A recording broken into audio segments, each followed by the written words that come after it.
Introdução. Quero compartilhar uma jornada do coração com vocês. Coloque o cinto de segurança. Tudo começou um dia enquanto eu estava na faculdade e trabalhava como secretário de uma unidade de terapia intensiva neonatal em um grande hospital. Até hoje, esse foi o trabalho mais intenso que eu já fiz. Nesse dia particular, que era hora de almoço, eu estava desejando comer deliciosos nachos. Eu fui a um local que eu frequentava naquela época e me sentei para comer. Depois que os meus deliciosos nachos chegaram, eu olhei em direção à entrada do estabelecimento e um homem que eu nunca tinha visto antes entrou. Ele parecia ser um desabrigado africano-americano que estava confiante e em paz. Assim que ele entrou pela porta, ele olhou para mim, caminhou em minha direção, sentou-se à minha mesa e parecia que ele estava procurando por mim. Ele tinha olhos azuis surpreendentes que estavam preenchidos com paz e determinação.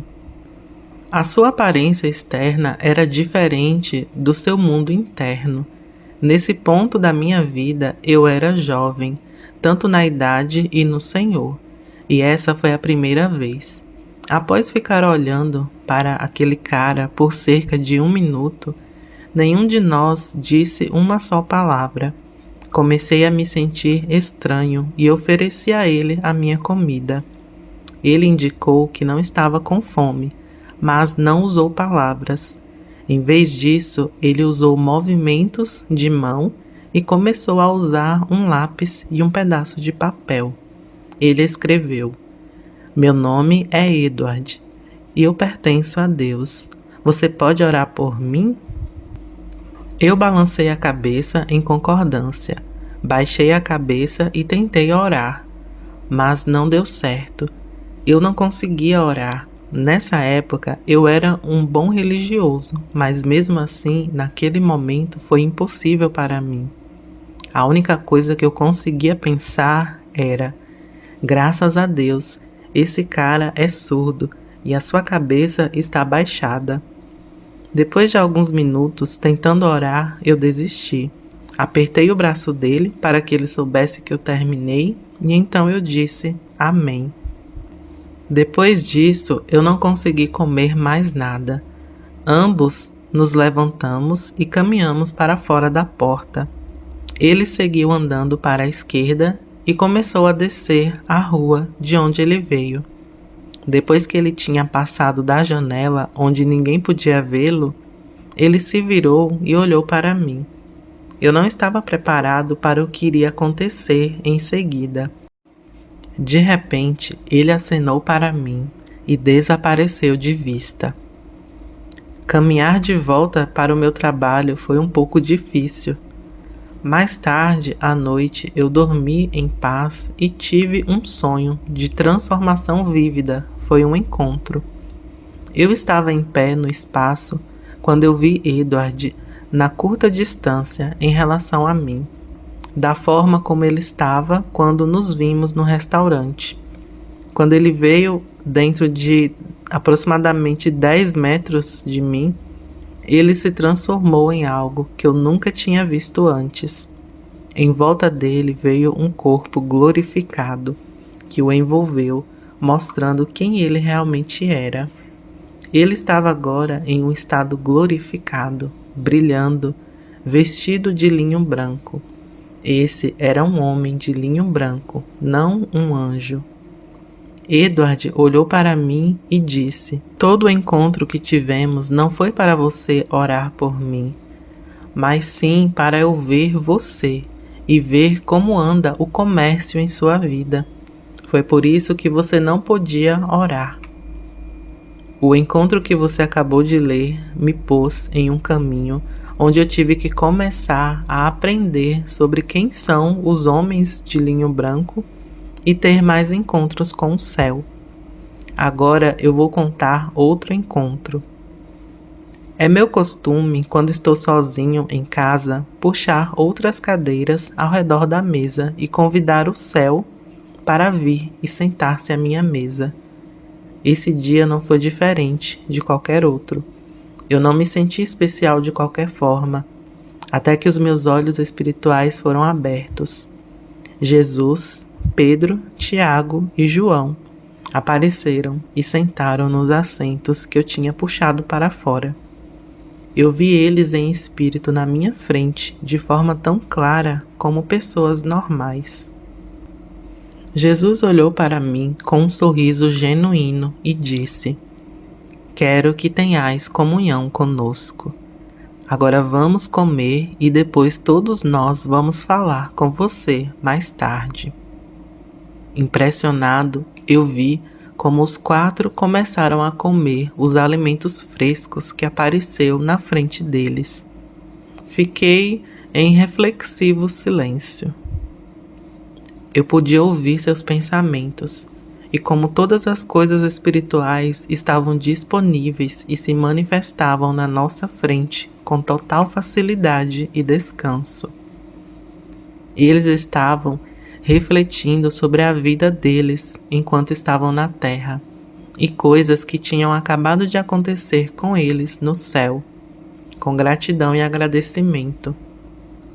Jesus então me entregou um pedaço do que eles estavam comendo. Acredito que era maná. Eu não tinha a menor ideia do que estava prestes a acontecer. Eu comi o alimento espiritual e de repente o meu corpo natural não estava mais com fome.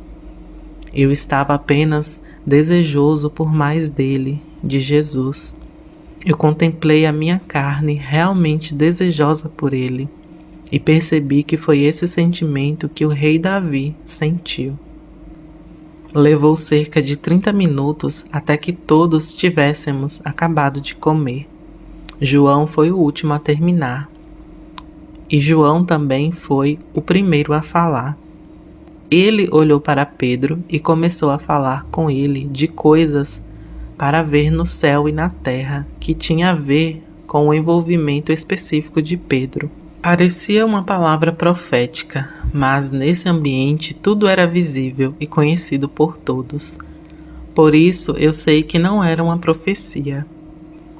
Era uma conversa na mesa de jantar que girava em torno do que o céu ia fazer e como o céu estava vindo para ser envolvido na terra, através da perspectiva dos caras que sabiam tudo sobre ele e estavam intimamente envolvidos com ele. Foi uma grande honra para mim e senti um grande amor em fazer parte dessa conversa. Eu sentia o amor como ondas que vinham sobre mim, e a honra foi fortalecer a minha essência. Esse livro nasceu da visão e dos encontros que você acabou de ler e da comunhão com os outros homens de linho branco. Depois do encontro, eu comecei a entender a comunhão com Jesus e com os que tinham ido antes de mim, de uma maneira diferente e que causou uma fome por mudança e um aumento nessa direção. Esses homens e mulheres estão vivos em Cristo e eu tenho recebido acesso a eles. Esse livro foi escrito de uma forma completamente diferente do meu último livro, Crônicas de um Vidente. Uma noite, enquanto eu estava envolvendo a Moisés, Daniel apareceu. Eles me convidaram para o tribunal dos homens de branco, para receber o pergaminho para esse livro. Depois que recebi o livro e vi sobre o que esse livro ia ser, eu vi que não poderia ser escrito da mesma maneira como meu último livro. Esse livro tinha de ser visto e escrito a partir de uma perspectiva do fim para o início e o começo do fim no céu. Daniel me explicou: você vai ter que ser capaz de segurar o livro inteiro em sua mão ou no seu coração e ver um capítulo e escrevê-lo. Ao longo do livro, você vai estar envolvido em um processo em que palavras como tempo, cansaço e sono não terão mais significado para você, se você estiver indo escrever esse livro a partir do céu. Ele continuou: como você vai ver no pergaminho, cada capítulo será você interagindo com um homem de branco. Há 12 capítulos, e cada capítulo será você interagindo com um deles. Quando você escolher os 12 que irão formar um conselho para esse livro, eles serão seus assessores. Você terá acesso a todo momento. Você deverá honrá-los como eles desejam para o comércio na terra e para as gerações através da sua escrita. Por dentro eu perguntei: quem sou eu para escolher? Moisés, que estava junto, pacientemente respondeu: veja. Enquanto eu estava olhando, foi convocada uma reunião entre todos os homens de branco. A bancada de 3, no governo celestial, estava dirigindo e o objetivo da reunião era para decidir quem, onde e o que todos os presentes estavam indo para ser negociado. Uma vez que a reunião foi concluída, eu recebi um pergaminho com cada parte da reunião nele. Foi como esse rolo que eu escolhi. Foi com esse pergaminho que eu escolhi quem seria o conselheiro desse livro. Quem seriam os 12 que fariam parte do conselho desse livro? Seus nomes são os títulos dos capítulos. Uma vez que eu escolhi os conselheiros, eu sentei com eles individualmente e coletivamente para avisá-los e falar sobre o livro. Às vezes haviam coisas que eles falavam para mim. Sobre isso eu não tinha compreensão e nunca tinha ouvido falar. Quando isso acontecia, eu tinha que ir para a escuridão, que são locais ainda não revelados. E então eu tinha que encontrar a resposta para trazê-lo para a luz, para que pudesse ter um lugar no meu coração. Eu estava empenhado no início da manhã, em torno do nascer do sol, com um copo de café, quando olhei para algo novo vindo para minha vida. Há um portão entre lugares ainda não revelados e a luz. Eu tinha que aprender a permanecer nesse lugar e a administrar a partir dele. Esse livro levou muito menos tempo para escrever do que o primeiro livro. O primeiro livro, Crônicas de um Vidente, levou 4 anos. Esse livro, Ecos de um Pai, levou no total cerca de 6 meses para ser escrito. É importante notar que quando eu vi o livro e tudo o que havia nele, o encontro proporcionou uma estrutura. A maioria dos encontros escritos no livro aconteceram ao longo dos últimos 8 anos. Eu coloquei 8 em negrito para destacar o fato de que o que você está prestes a ler, embora tenha sido juntos ao longo de um curto período de tempo, a revelação tem estado a trabalhar na minha vida por um longo tempo. É justo que agora eu sou capaz de começar a falar sobre isso. Eu escrevi o livro como se isso tivesse acontecido continuamente, de modo que a revelação poderia ser liberada de uma forma que permite ao leitor entrar na revelação, que me levou 8 anos em um curto espaço de tempo. Você vai notar que alguns dos encontros são mais do que outros. Isso de forma alguma reflete a importância ou qualquer outro aspecto que possa tentar ser lido no livro. Eu incluí encontros curtos e longos.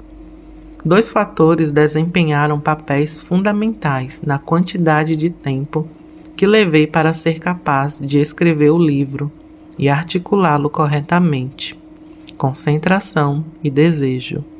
Muitas vezes é difícil comunicar o que você vê no céu, simplesmente não há palavras para descrevê-lo. A única solução é aprender a gastar todo o seu tempo lá. Sim, eu tenho um emprego, vários realmente. Eu também tenho uma família e amigos. Estou realmente muito normal. A chave é essa: ser guiado através do desejo de aprender a manter o seu foco no céu, enquanto você está vivendo a sua vida normal aqui na Terra. Isso pode ser treinado. A sua capacidade de comunicar o que você tem visto de um outro reino irá melhorar. Ela vai melhorar por causa do que você encontrou além do tempo e espaço, além da governança do Sol, da Lua, das estrelas, onde o amanhã e o início do tempo existem no mesmo lugar. É aí que temos de aprender a comunicar a partir desse lugar. Mesmo as palavras digitadas em um computador irão levar uma graça com elas que tem uma capacidade de se comunicar muito mais do que as palavras ditas podem descrever por causa do que você encontrou. Esse é o segredo. Meu objetivo ao escrever esse livro, que também foi o meu maior desafio, é abrir as portas para os outros poderem percorrer, especificamente no que tem a ver com os homens em linho branco, e para representar os homens de branco bem. Eu desejo honrá-los. O livro começa com uma base bíblica para encontrar os homens de linho branco, tal como apresentado por Josafá, e em seguida move-se em diferentes aspectos para encontrá-los. Os homens de branco têm muitas coisas para se comunicar com a igreja. Eu acredito que o que você está prestes a ler é uma pequena parte. Joseph.